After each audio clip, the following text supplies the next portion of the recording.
സ്നേഹമില്ലാതെ ജീവിതം മുന്നോട്ട് കൊണ്ടുപോകാൻ ഒരിക്കലും ശ്രമിക്കരുത്. ഹൃദയം ഒരു മരുഭൂമിയായി മാറ്റിയാൽ അവിടെ മുൾച്ചെടികളാണ് തഴച്ചു വളരുക. അടുക്കുന്നവരെയൊക്കെ ആ മുള്ളുകൾ മുറിവേൽപ്പിക്കും. ക്രമേണ ആരും അടുക്കാതെയാകും. സ്നേഹത്തെക്കുറിച്ചും പ്രണയത്തെക്കുറിച്ചും ഒരു കുറിപ്പെഴുതുമ്പോൾ മലയാളിയുടെ തൂലികയിൽ ആദ്യമെത്തുന്ന വരികൾ ആരുടേതാണെന്ന ചോദ്യത്തിന് ഒരേ ഒരു ഉത്തരമേ ഉള്ളൂ. അത് നമ്മുടെ മാധവിക്കുട്ടിയുടേതാണ്. മാധവിക്കുട്ടി എന്ന കമലാ സുരയുടേതാണ്. മാധവിക്കുട്ടിയെ വായിച്ചു തുടങ്ങിയാൽ മോചനമില്ലാത്ത നിത്യയൗവനം പോലെ ആ ലോകം വായനക്കാരുടെ ഉള്ളിൽ തുടരും. എനിക്ക് സ്നേഹം വേണം, അത് പ്രകടമായി തന്നെ കിട്ടണം. ഉള്ളിൽ സ്നേഹമുണ്ട്, പക്ഷെ പ്രകടിപ്പിക്കാനാവില്ല എന്നതിൽ ഞാൻ വിശ്വസിക്കുന്നില്ല.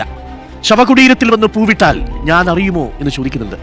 വേർതിരിച്ചെടുക്കാനാവാത്ത വിധം സ്നേഹം വാക്കുകളിൽ അലിഞ്ഞു ചേർന്ന മാധവിക്കുട്ടി നമ്മെ വിട്ടുപോയിട്ട് ഇന്നേക്ക് 17 വർഷം തികയുകയാണ്. സമസ്ത ഹൃദയങ്ങളെയും ആശ്ലേഷിക്കുന്ന വലിയൊരു രചനാലോകം മലയാളത്തിന് സമ്മാനിച്ച മാധവിക്കുട്ടിയുടെ ഓർമ്മകൾക്ക് മുന്നിൽ പ്രണമിച്ചുകൊണ്ട് നമ്മൾ തുടങ്ങുന്നു. അപ്പോൾ പ്രിയപ്പെട്ട പ്രേക്ഷകരെ, സ്നേഹം കൊടുക്കുന്നുണ്ടെങ്കിൽ അത് പ്രകടമായി തന്നെ കൊടുക്കണം. സ്നേഹം സ്വീകരിക്കുന്നുണ്ടെങ്കിൽ അത് പ്രകടമായി തന്നെ സ്വീകരിക്കണം. ശവകുടീരത്തിൽ പൂക്കൾ വെച്ചാൽ